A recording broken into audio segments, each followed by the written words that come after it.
2025 সালের আগস্ট মাসের মাসিক রাশিফল নিয়ে আমি বিস্তারিত আলোচনা করব। এটা অতি পরিচিত প্রোগ্রাম। প্রত্যেকটা মাসের মাসিক রাশিফল নিয়ে আমি আলোচনা করি। 12টি রাশির ভালো এবং মন্দ জানানোর জন্য, অর্থাৎ আপনারা যদি জানতে পারেন আগামী মাসটা কেমন যাবে, সেইভাবে চলতে পারবেন। যদি পজিটিভ কিছু বলি, অবশ্যই অ্যালার্ট থাকবেন। জীবনে কোনো না কোনো দিক থেকে আপনার পরিবর্তন আসবে। আর যদি আপনার নেগেটিভ বলি, তাহলে কিন্তু অবশ্যই আপনি সেই নেগেটিভ দিকটা কাটাতে পারবেন। অর্থাৎ আমি আপনার নেগেটিভ বলছি বলে আপনার সাথে ঘটতে হবে তা কিন্তু নয়। আপনি আগে থেকে জানলে সেটাকে আটকানো সম্ভব। যে কারণে আমি প্রত্যেকটা মাসিক রাশিফলে আপনাদের অ্যালার্ট করার জন্য এই কথাগুলো বলি, যে আমার এই আলোচনা থেকে আপনারা অনেক কিছু বুঝতে পারবেন, অনেক কিছু জানতে পারবেন, সেইভাবে অ্যালার্ট থেকে নিজেকে সুরক্ষিত রাখতে পারবেন।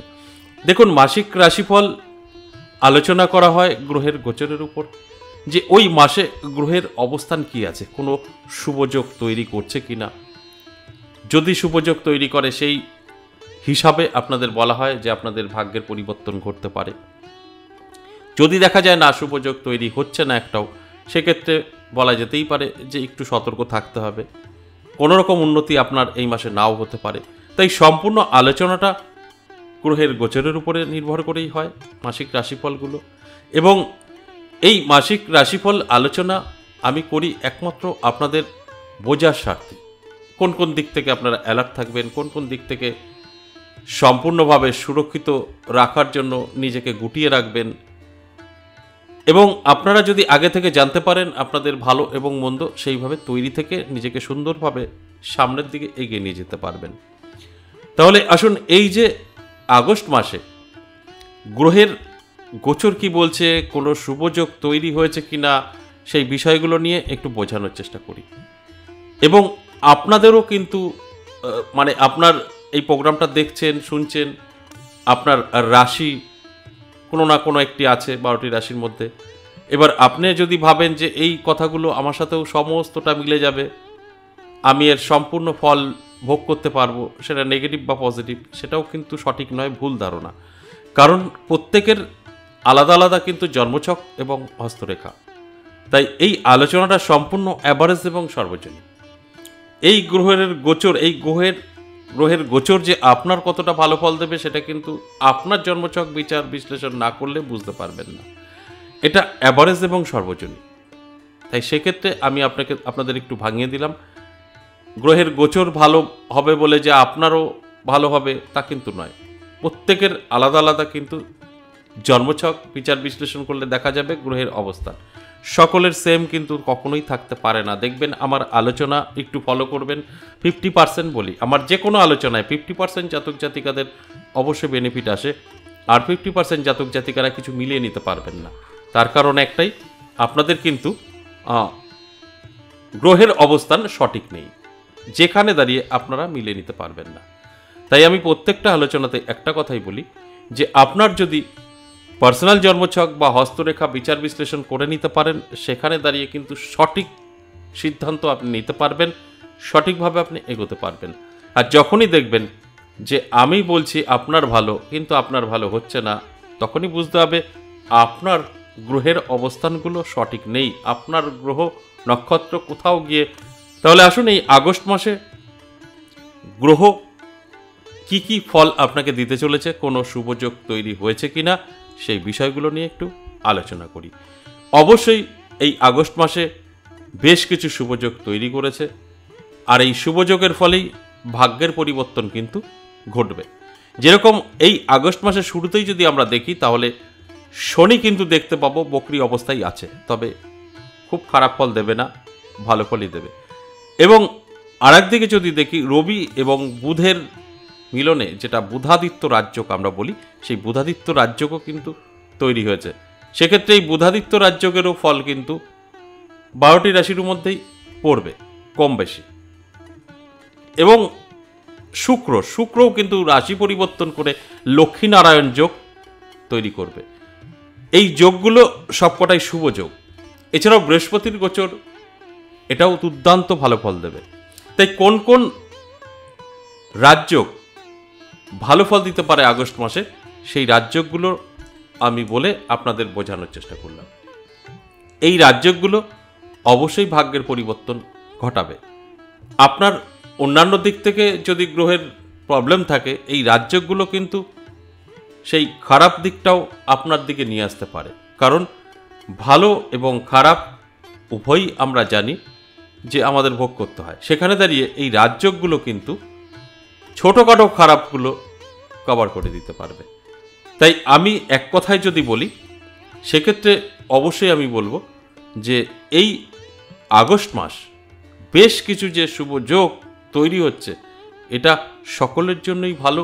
এবং বৃশ্চিক রাশির জাতক জাতিকাদের কিন্তু অবশ্যই মধ্যম যাবে। ওভারঅল যদি বলি মধ্যম যাবে, একটু হিসাব করে চলতে হবে, তবেই কিন্তু ভালো থাকতে পারবে। হিসাব ছাড়া একটু সমস্যা তৈরি হবে।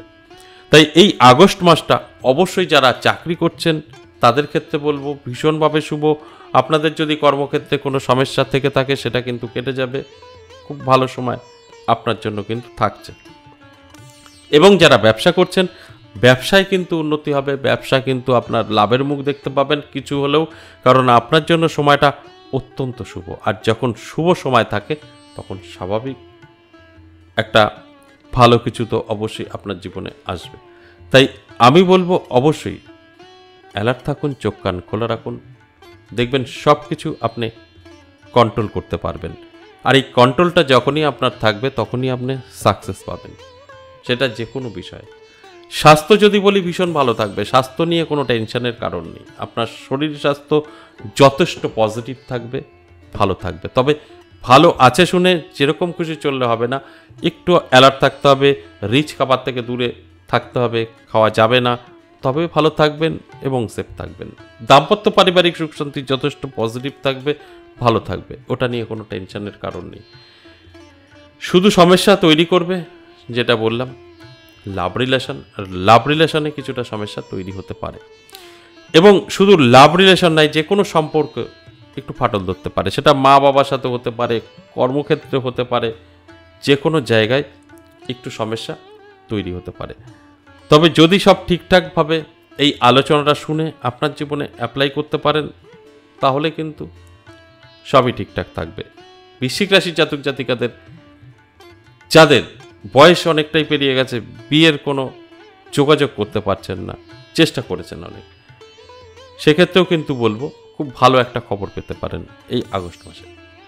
আপনাদের সম্পূর্ণভাবে যদি বিবাহ পর্যন্ত করতে চান একদম করতে পারবেন, কোনো রকম লাভ রিলেশনে সমস্যা কিন্তু তৈরি হবে না, যদি নিজেকে কন্ট্রোল করতে পারেন, নিজেকে ঠিকঠাক মতো পরিচালিত করতে পারেন। তা না হলে ভুল বোঝাবুঝি, তর্ক বিতর্ক, সম্পর্কও খারাপ হতে পারে। অর্থাৎ এই দিকটা আপনার সম্পূর্ণ নিজের উপরে নির্ভর করবে। তাই এই আলোচনা থেকে আপনাদের শুধু জানানো হয়, আপনারা যদি জেনে বুঝে সঠিকভাবে চলতে পারেন, কন্ট্রোল করতে পারবেন।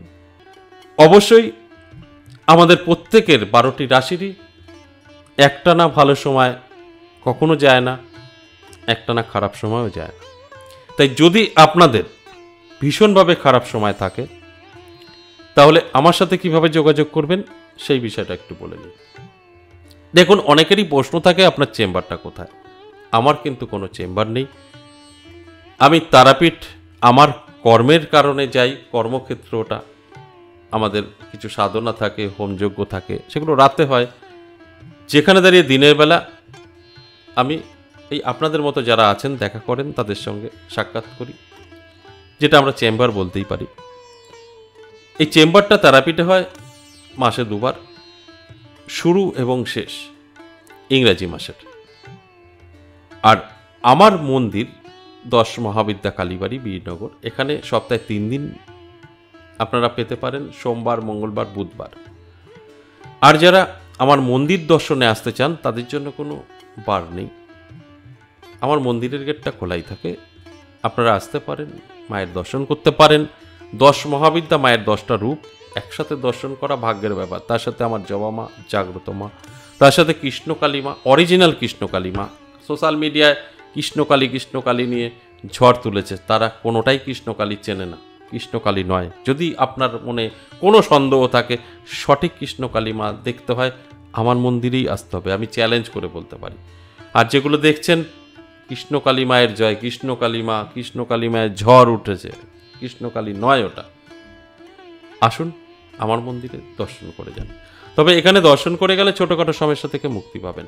আর কারা আমার সাথে যোগাযোগ করবেন, কারা চেম্বারে আসবেন, যাদের ভীষণভাবে সমস্যা আছে, বাস্তু খারাপ আছে, আপনার সমস্ত দিক থেকে নেগেটিভিটিতে জড়িয়ে ধরেছে, নানাভাবে আপনি বিপদের মুখে আছেন, শান্তি নেই, ঋণগ্রস্ত হয়ে পড়েছেন, সন্তান বা স্বামী নেশাগ্রস্ত হয়ে পড়েছে,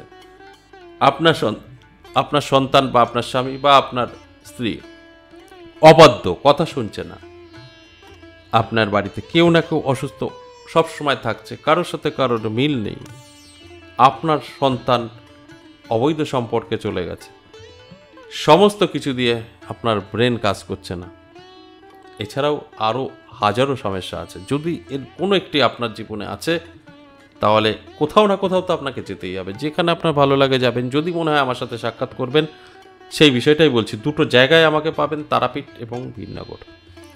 তারাপীঠ প্রত্যেক ইংরাজি মাসের শুরু এবং শেষ, যেটা বললাম, দুটো ক্ষেত্রেই আমার বীরনগর 10 মহাবিদ্যা কালীবাড়ি বা তারাপীঠ, দুটো ক্ষেত্রেই কিন্তু আপনাকে আগে থেকে নাম লিখে আসতে হবে।